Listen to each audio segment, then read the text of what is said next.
وہ قادر مطلق جو ہر خامی سے پاک ہے، ایک رات اپنے بندے کو مسجد حرام یعنی خانہ کعبہ سے مسجد اقصی یعنی بیت المقدس تک، جس کے چاروں طرف ہم نے برکتیں رکھی ہیں، لے گیا تاکہ ہم اسے اپنی قدرت کی نشانیاں دکھائیں۔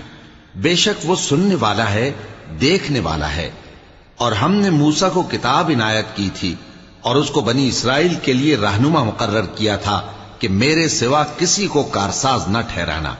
اے ان لوگوں کی اولاد جن کو ہم نے نوح کے ساتھ کشتی میں سوار کیا تھا، بے شک نوح ہمارے شکر گزار بندے تھے۔ اور ہم نے کتاب میں بنی اسرائیل سے کہہ دیا تھا کہ تم زمین میں 2 دفعہ فساد مچاؤ گے اور بڑی سرکشی کرو گے۔ پس جب پہلے وعدے کا وقت آیا تو ہم نے اپنے سخت لڑائی لڑنے والے بندے تم پر مسلط کر دیے، اور وہ شہروں کے اندر پھیل گئے، اور وہ وعدہ پورا ہو کر رہا۔ پھر ہم نے دوسری بار تم کو